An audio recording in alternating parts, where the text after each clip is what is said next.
اعوذ باللہ من الشیطان الرجیم، بسم اللہ الرحمن الرحیم، رب اشرح لی صدری ویسر لی امری واحلل عقدۃ من لسانی یفقہوا قولی، رب زدنی علما، اللہم فقہنا فی الدین، رب یسر ولا تعسر وتمم بالخیر وبک نستعین، آمین۔ آج ہم نے 18واں پارہ شروع کرنا ہے، اور یہ شروع ہو رہا ہے سورۃ المومنون سے۔ بسم اللہ الرحمن الرحیم۔ اس کی شروع کی آیات میں ہی ایمان والوں کی ان لوگوں کا ذکر ہے جو فلاح پانے والے ہیں۔ قد افلح المؤمنون، تحقیق فلاح پائی ہے ایمان لانے والوں نے۔ فلاح کا مطلب کیا ہے؟ فلاح کا مطلب ہے کامیابی، یعنی جس کو ہم کہتے ہیں سکسیس انگلش میں، ٹھیک ہے؟ یعنی فلاح، کامیاب کون لوگ ہیں، کون لوگ سکسیسفل ہیں، وہ ان کا ذکر یہاں پر کیا گیا ہے۔ وہ سب سے پہلے تو یہ ہے کہ وہ مومن ہیں، ٹھیک ہے، مومن ہونے چاہیے۔ اس کے بعد ایمان والے، یعنی ایمان والے یعنی مومن ہونے چاہیے۔ اس کے بعد نماز میں خشوع کرنے والے اور اس کی حفاظت کرنے والے، یعنی عاجزی کے ساتھ نماز ادا کرنے والے۔ اس کے بعد ہے اس کی حفاظت کرنے والے، یعنی اپنی نمازوں کو پورے وقت کے ساتھ ادا کرنے والے، نمازوں کو ان کے اوقات میں صحیح طرح سے پڑھنے والے۔ اس کے بعد ہے لغویات سے دور رہنے والے، یعنی وہ لوگ جو ایسی باتوں سے، ایسے کاموں سے بچ کے رہتے ہیں جو لغو ہوتے ہیں، جن کا کوئی مقصد نہیں ہوتا، جو بیہودہ کام ہے، اور ان سب سے وہ دور رہتے ہیں، اور زکوٰۃ دیتے ہیں، اور زکوٰۃ کے طریقے پر عامل ہوتے ہیں، اور اپنی شرم گاہوں کی حفاظت کرتے ہیں۔ شرم گاہوں سے کیا مراد ہے؟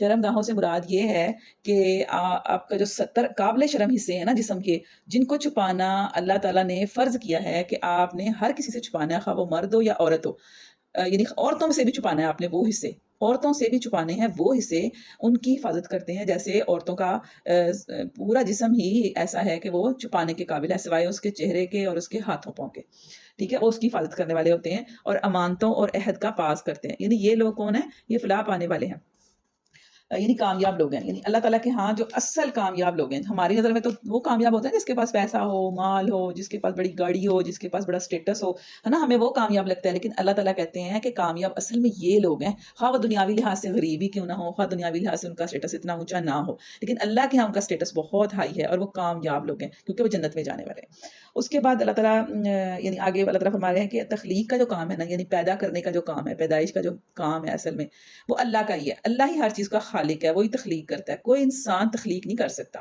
تو اللہ ہی ہے جو تخلیق کا کام کرتا ہے۔ اس کے بعد قصہ نوح پر تبصرہ کیا گیا ہے۔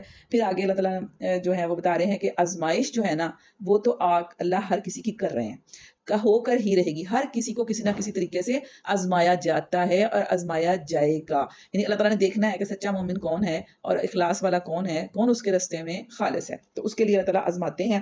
اور پھر اس کے بعد اسی صورت میں آگے آتا ہے کہ ہر قوم کو ایک مہلت دی گئی ہوتی ہے، اور وہ اپنا وقت مکمل کرتی ہے۔ یعنی اللہ تعالیٰ نے ہر قوم کو ایک مہلت دی ہے، ایک ٹائم دیا ہے، ٹائم ڈیوریشن دیا ہوا ہے کہ آپ کو یہ ٹائم دیا ہے، آپ اس میں دکھا دو کہ آپ کیا کر سکتے ہیں، ٹھیک ہے۔ وہ اس کا جو ٹائم ہوتا ہے اس کو ملا ہوتا ہے، وہ اس کو مہلت ملی ہوتی ہے، تو وہ جو مہلت ہوتی ہے نا، وہ اگر ختم ہو جاتی ہے تو پھر اس قوم کے اوپر اللہ تعالیٰ کا عذاب بھی آ جاتا ہے۔ تو اللہ بعض کا انسان سمجھتا ہے کہ میرے پر کوئی عذاب نہیں ہے، یا کوئی قوم سمجھ رہی ہوتی ہے کہ ہم سب صحیح جا رہے ہیں، تو وہ اس کا یہ مطلب نہیں ہے کہ اللہ تعالیٰ ان کو دیکھ نہیں رہا یا ان کی پکڑ نہیں ہوگی۔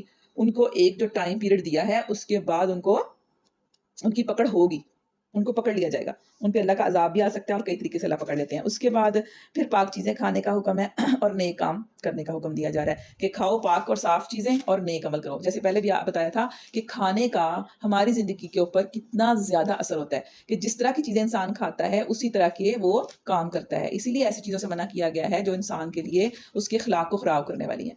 تو یا ایھا الرسول کلوا من طیبات واعملوا صالحا، یعنی دونوں چیزیں یہ آپس میں ریلیٹڈ ہے، کھانا اور عمل کرنا۔ جیسا کھائیں گے ویسا عمل بھی ہوگا۔ آپ دیکھیں نا، اب ہم افطاری کرتے ہیں تو بہت زیادہ اگر کھا لیتے ہیں تو کیا ہوتا ہے؟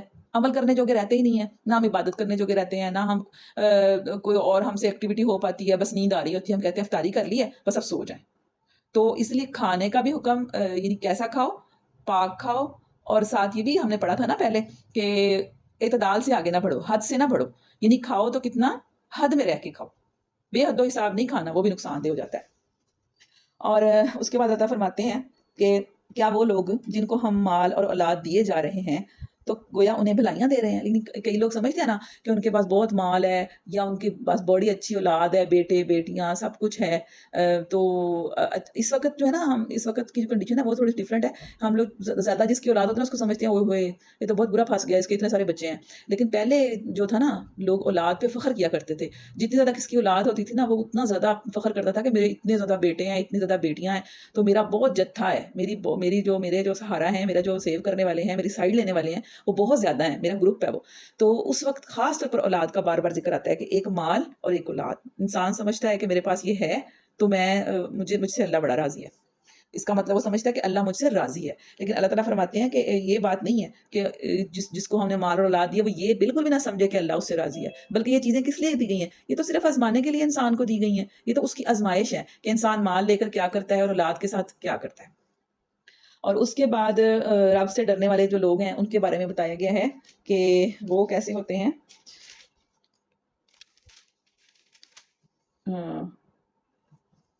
ان الذین هم من خشیۃ ربہم مشفقون والذین هم بآیات ربہم یؤمنون. یہ کون لوگ ہوتے ہیں جو اپنے رب کی آیات پر ایمان لاتے ہیں اور وہ اپنے رب سے شرک نہیں کرتے, اور ان کے جو دل ہیں نا وہ ڈرتے رہتے ہیں.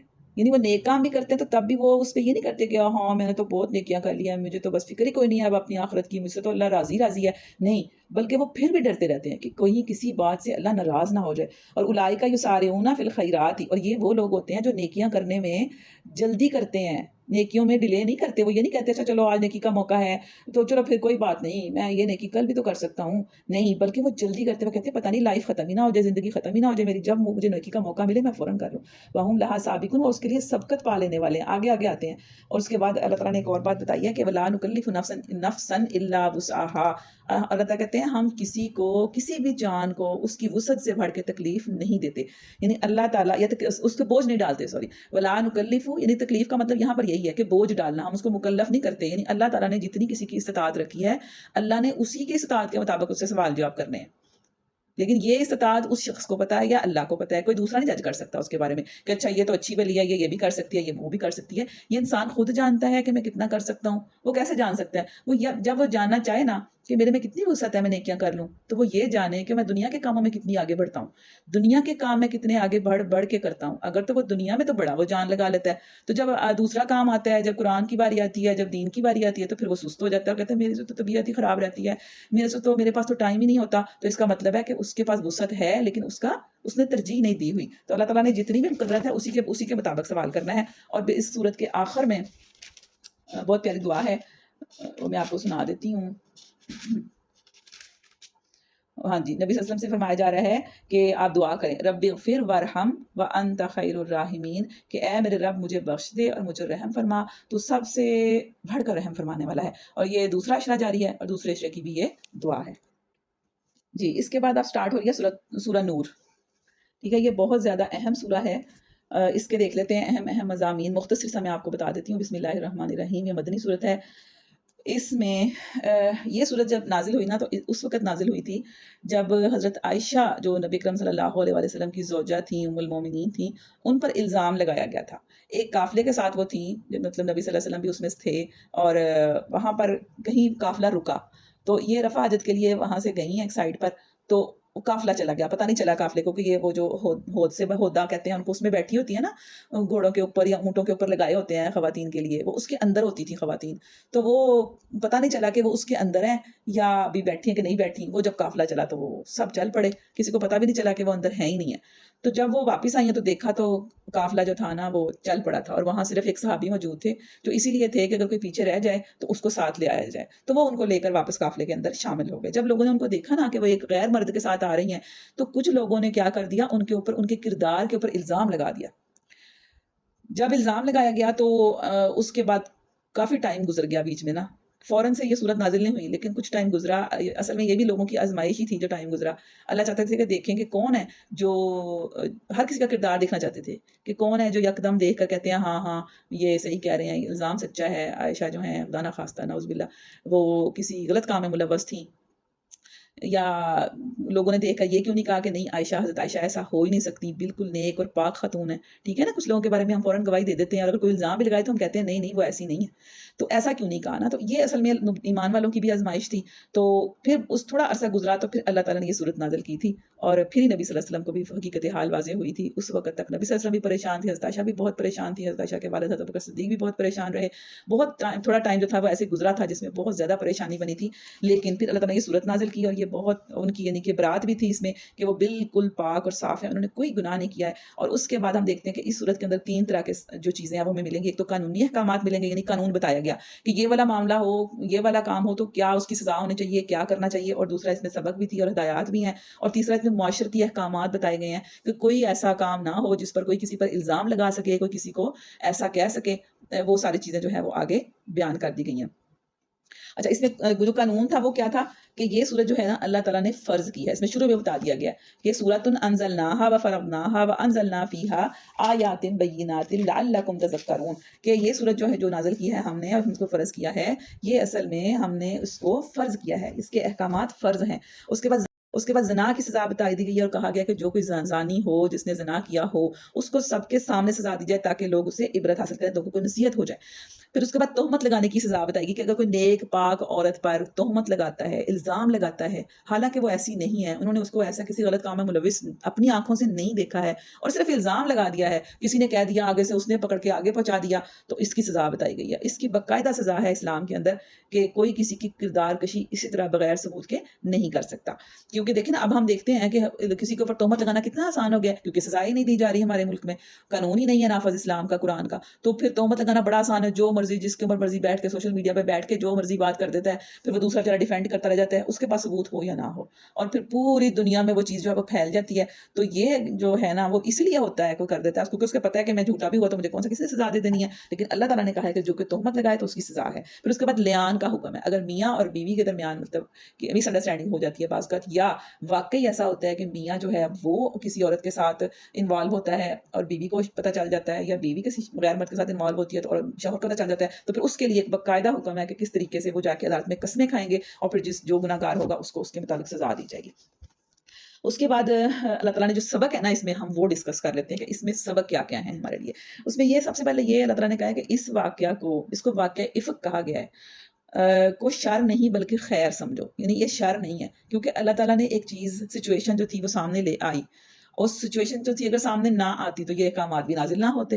ایسی سچویشن آ گئی جس کے بعد اللہ تعالیٰ نے اتنی تفصیل کے ساتھ سارے احکامات نازل کر دیے. تو کہا گیا ہے کہ اس واقعہ کو، واقعہ افک کو کیا شر نہیں خیر سمجھو، یہ خیر ہے. اس کے بعد فرمایا کہ جس نے جتنا حصہ ڈالا تو اتنا ہی اس نے گناہ سمیٹ لیا. یعنی جس نے اس بات کو مان لیا کہ ہاں، جس نے الزام کو مان لیا، پھر اس الزام کو آگے لے کر کسی اور کو پہنچا دیا، بتایا دوسروں کو، تو فرمایا کہ جس نے جتنا بھی حصہ ڈالا نا اس نے اتنا ہی گناہ سمیٹ لیا. اور اس کے بعد فرمایا کہ لوگوں نے یہ بات سن کر نیک گمان کیوں نہیں کیا. یعنی اگر کسی کے بارے میں کوئی ہمیں کہتا ہے کہ جیسے آج کل پوسٹ آ جاتی ہیں سوشل میڈیا پہ، لوگ ویڈیو بنا دیتے ہیں، جی فلاں نے فلاں کیا، فلاں فلاں جو ہے ایسے ہے ایسے ہے، تو نیک گمان کیوں نہیں کرتے. جب آپ کو کوئی کسی کے بارے میں غلط بات بتاتا ہے تو اللہ تعالیٰ کہتے ہیں کہ اس کے بارے میں ہم نیک گمان کیا کریں، کیونکہ 70 گمان کرنے کا حکم ہے کسی کے بارے میں. لیکن ہم کیا کرتے ہیں، ہم سنتے ہیں، ہم فوراً کہتے ہیں ہاں اچھا وہ ایسی ہے. ہم یہ نہیں کہتے آگے سے کہ اچھا نہیں ہے، وہ ایسی نہیں ہو سکتی، وہ ایسی لگتی نہیں ہے، ہم ایسی بات نہیں ہے، کوئی اور چیز ہوگی. آپ نے اگر کچھ دیکھا ہے تو ہو سکتا ہے آپ کو کوئی غلط فہمی بھی تو ہو جاتی ہے نا بعض کا، انسان کو معاملہ کچھ اور ہوتا ہے، انسان نظر کچھ اور آتا ہے اور انسان اس کو دوسرے تک پہنچا دیتا ہے، اور پھر دوسرے اس کو اگر منع نہیں کرتے، انکار نہیں کرتے، تو پھر بات آگے سے آگے بڑھتی جاتی ہے اور اس کی کردار پر ایک تہمت لگ جاتی ہے، دھبا لگ جاتا ہے. تو اللہ فرماتے ہیں کہ نیک گمان کیا کریں. اور جنہوں نے الزام لگایا ہے وہ گواہ کیوں نہیں لے کے آئے. گواہی لانی بھی ضروری ہے. الزام اگر لگاتے ہیں نا تو ساتھ گواہ ہونے چاہیے، ایسے کبھی بھی کسی پہ الزام نہیں لگانا چاہیے. اور پھر اس کے بعد معاشرتی احکامات بیان کیے گئے ہیں اس صورت کے اندر کہ نمبر 1 کہ صاحب حیثیت افراد جو ہے نا وہ معافی اور درگزر کے ساتھ معاملہ کریں. اچھا، ہوا یہ تھا کہ حضرت ابو بکر صدیق جو تھے نا، ان کی بیٹی تھی نا حضرت عائشہ، تو وہ جس کی مدد کرتے تھے نا، مالی مدد کرتے تھے ہر مہینے یا ہر ہفتے یا جیسے بھی انہوں نے اس کا کوئی باقاعدہ راشن اور اس کا خرچہ لگایا ہوا تھا، وہ بھی ایسا شخص تھا، مستہ بن اساسہ اس کا نام تھا. اس نے بھی الزام لگا دیا، یعنی وہ بھی شامل ہو گیا اس کے اندر. حالانکہ اس کو پتا بھی تھا کہ حضرت ابو بکر صدیق کتنے نیک ہیں، ان کی بیٹی کتنی زیادہ پاک باز ہے، لیکن پھر بھی تو اس پر انہوں نے حضرت بکر صدیق کو غصہ آ گیا نا کہ میں اس کو اتنی مدد کرتا ہوں، اس کو دیتا ہوں پیسے بھی اور ہر چیز میں اس کو دیتا ہوں، تو پھر اس نے میرے پہ الزام لگا دی، میری بچی پہ مطلب الزام لگا، تو اس نے ڈیفینڈ نہیں کیا بلکہ اس نے ساتھ دیا، تو غصہ آ گیا نا، تو پھر اللہ تعالیٰ نے یہ آیت اتار دی، یہ حکم اتار دیا کہ آپ جو صاحب حیثیت افراد ہیں نا، جن کو اللہ تعالیٰ نے مال دیا ہے، تو وہ اس طرح کی باتوں کی وجہ سے ایسے لوگوں کو دینا بند نہ کریں بلکہ دیتے رہیں. کتنے ظرف کی بات ہے یہ کہ انسان جس نے الزام لگایا ہے اسی کو دیتا رہے، اسی کے اوپر خرچ کرتا رہے. اس کے بعد دوسری بات جو وہ ہمیں پتہ چلتی ہے، یہ حکم ہے معاشرتی احکامات میں دوسرا حکم یہ ہے کہ بلا اجازت دوسروں کے گھروں میں داخل نہ ہوا جائے. یعنی اگر کسی کے گھر میں جانا ہے تو کیا کیا جائے، باقاعدہ اجازت مانگ کر پھر اس کے گھر میں داخل ہوا جائے. ہاں جی، یا ایھا الذین آمنوا لا تدخلوا بیوتا غیر بیوتکم حتی تستأنسوا، اے لوگوں جو ایمان لائے ہو نہ تم داخل ہو گھروں میں، دوسرے گھروں میں، حتی تستأنسوا، یہاں تک کہ تم اجازت مانگ لو، وتسلموا، اور سلام کرو، علی اہلھا، اس کے گھر والوں پر. اور یعنی آپ یہ دیکھیں کہ اگر کوئی اجازت مانگنے کا جو طریقہ بتایا نا نبی صلی اللہ علیہ وسلم نے، وہ یہ کہ آپ 3 دفعہ بیل دیں یا دستک دیں، انتظار کریں، ایک دفعہ کر کے دے کے انتظار کریں، پھر 2 دفعہ، پھر 3 دفعہ.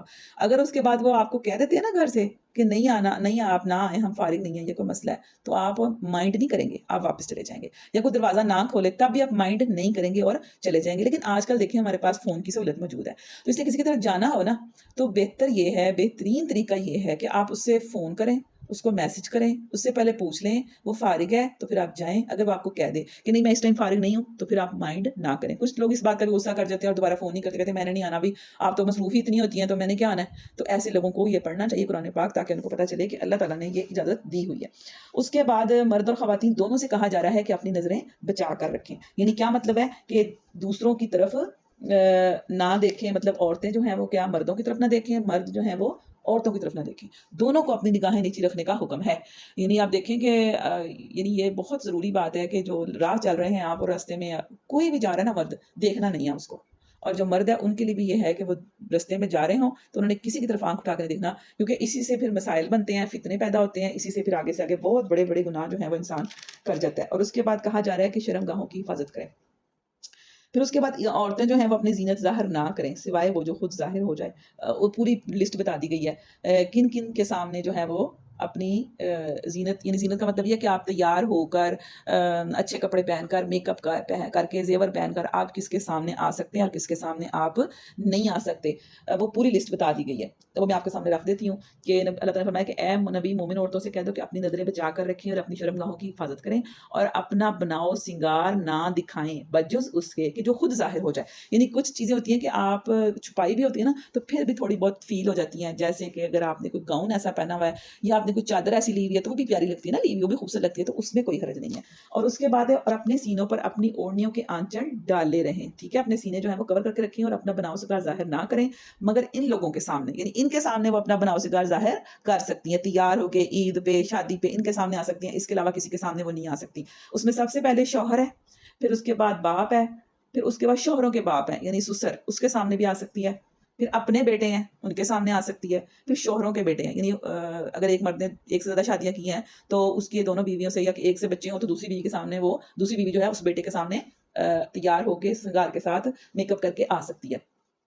پھر اس کے بعد بھائی ہیں، بھائیوں کے بیٹے ہیں یعنی بھتیجے ہیں، ان کے سامنے آ سکتی ہیں. بہنوں کے بیٹے ہیں، اپنی میل جول کی عورتیں ہیں یعنی جن سے وہ ملتی جلتی ہیں، جو ان کی تعلق والی عورتیں ہیں ان کے ساتھ میں، اپنے لونڈی غلام اور وہ زیر دست مرد جو کسی قسم کی غرض نہیں. مثلا بعض اوقات گھر میں ایسے کوئی ملازم رکھے ہوتے ہیں جو بالکل بھی کچھ اس طرح کے ہوتے ہیں بے ضرر قسم کے، ہر کسی کو نہیں آپ کر سکتے اس طرح، بے ضرر قسم کے مرد ہوں تو ان کے سامنے آ سکتے ہیں ورنہ نہیں. اور وہ بچے جو عورتوں کی پوشیدہ باتوں سے ابھی واقف نہیں ہوئے، چھوٹا بچہ یعنی جو ابھی تک عورتوں کے بارے میں زیادہ نہیں جانتا یا اس کو نہیں پتا، تو وہ بھی اس کے سامنے بھی عورت بے پردہ آ سکتی ہے، یعنی سنگار کر کے آ سکتی ہے. اور اس کے بعد آگے ایک اور حکم بڑا اہم ہے کہ اور اپنے پاؤں زمین پر مارتی ہوئی نہ چلا کریں کہ اپنی جو زینت انہوں نے چھپا رکھی ہو اس کا لوگوں کو علم ہو جائے. یعنی جیسے اگر آپ کہیں جا رہی ہیں تو آپ نے ایڑی والا جوتا پہنا ہے تو آپ ٹک ٹک کر کے چلیں گی تو دوسرے متوجہ ہو جائیں گے، تو ایسے چلیں کہ آپ کے جوتوں کی آواز دوسروں کو نہ آئے. اور اگر آپ نے کوئی پازیب پہنی ہے یا کوئی ایسا زیور پہنا ہوا ہے تو بالکل بھی نہیں اس طرح چلنا کہ وہ واضح ہو جائے، یہ دوسرے اس کی طرف، یعنی کوئی ایسا کام جس سے دوسرے اٹریکٹ ہوں آپ کی طرف دیکھیں وہ منع ہے. اسی لیے حدیث میں آتا ہے کہ خوشبو جو لگا کے نکلنا عورت کے لیے بھی حرام ہے,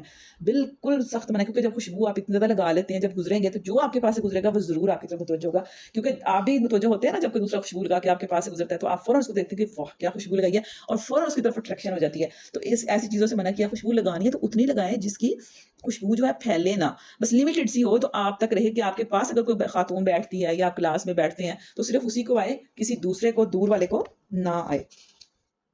اس کے بعد نکاح کرنے کی تلقین کی جا رہی ہے کہ جو صالح ہوں اور اس قابل ہوں کہ ان کا نکاح کر دیا جائے تو ان کے نکاح کر دو, ان کو نکاح کے بغیر نہ چھوڑو, کیونکہ یہ بھی فتنے کا باعث ہوتا ہے کہ جو شادیاں نہیں کرتے, اتنی بڑی بڑی عمر ہو جاتی ہے لڑکیوں کی بھی لڑکوں کی بھی, تو یہ بہت فتنے کا باعث بنتا ہے معاشرے کے اندر, غلط چیزیں پیدا ہوتی ہیں اس کی وجہ سے. تو نکاح کر دینا چاہیے جب ٹائم آ جاتا ہے. اور اس کے بعد اللہ تعالیٰ کی بڑی پیاری آیت ہے, اللہ نور السماوات والارض مثل نورہ کمشکات فیہا مصباح المصباح فی زجاجہ. یہ بہت پیاری آیت ہے, اللہ آسمان اور زمین کا نور ہے.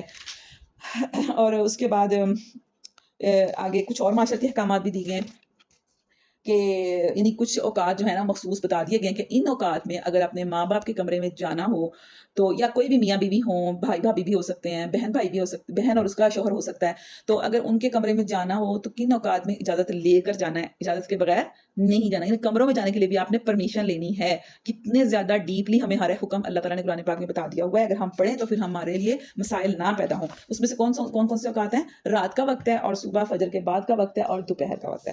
پھر اس کے بعد آگے بزرگ خواتین کے لیے پردے کی رعایت بتا دی گئی ہے کہ جو بہت زیادہ بوڑھی خاتون ہے نا, یہ نہیں ہے کہ اب 40 سے اوپر ہو گئی تو وہ سمجھے کہ میں تو بوڑھی ہو گئی. لوگوں کو عادت ہوتی ہے نا کہنے کہ میں تو بوڑھی ہو گئی, حالانکہ اچھی خاصی وہ جوان ہوتی ہیں, تو وہ کہتی ہے میں تو پردہ بھی اس لیے نہیں کرتی کہ میں بوڑھی ہو گئی ہوں. تو اللہ تعالیٰ نے جو بوڑھا بتایا نا وہ لوگ ہیں کہ جو بالکل بوڑھی ہو چکی ہوں, اور ایسی کہ جیسے ان کی طرف کوئی اٹریکشن بھی نہ ہو, کیونکہ بوڑھی وہی ہوتی ہے جس کی طرف کوئی اٹریکشن مرد کی نہ ہو, کوئی اس کو توجہ نہ کرے, کوئی ایسا اس پہ نظر نہ کرے کہ جس سے نکاح کی کوئی اسے امید رکھے. ٹھیک ہے, تو وہ ایسی عورتیں جو ہے نا وہ اپنی چادریں اتار کر رکھ دیں تو ان پر کوئی گناہ نہیں ہے, بشرط یہ کہ زینت کی نمائش کرنے والی نہ ہو. یعنی کئی بوڑھیاں بھی اب ایسی ہیں کہ جو بہت زیادہ بھار سے گار بناؤ کرتی ہیں, تو پھر ان کے لیے نہیں ہے کہ وہ چادریں اتار کے تو میک اپ کر کے اور زیور پہن کے اور اچھے اچھے کپڑے پہن کے وہ باہر پھرتی رہیں کہ میں بوڑھی ہو گئی ہوں.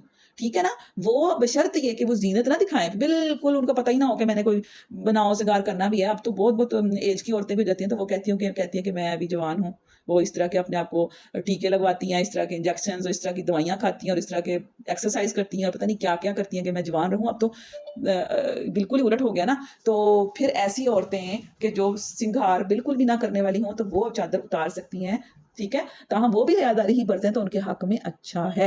اور اس کے بعد دوسروں کے گھروں میں کھانے کے بارے میں بتایا کہ دوسروں کے گھروں میں آپ کھا سکتے ہیں, یعنی جو آپ کے رشتہ دار ہیں, جیسے آپ کا اپنے گھروں سے کھا سکتے ہیں, آپ بغیر کسی کو پوچھے اپنے باپ دادا کے گھر سے کھا سکتے ہیں, اپنی ماں یا نانی کے گھر سے کھا سکتے ہیں, اپنے بھائیوں کے گھروں سے کھا سکتے ہیں, اپنی بہنوں کے گھروں سے, اپنے چچاؤں کے گھروں سے, یا اپنی پھوپھیوں کے گھروں سے, اپنی ماموں کے گھروں سے, اپنی خالاؤں کے گھروں سے, یا ان گھروں سے جن کی کنجیاں آپ کے سپرد کی گئی ہوں, یا اپنے دوستوں کے گھروں سے. یہاں آپ آرام سے کھانا پینا کھا سکتے ہیں, کوئی مسئلہ نہیں ہے. اور اس میں کوئی حرج نہیں کہ تم لوگ مل جل کر کھاؤ یا الگ الگ کھاؤ. ہاں, اس کے بعد ایک اور حکم ہے کہ جب گھروں میں داخل ہو تو سلام کیا کرو.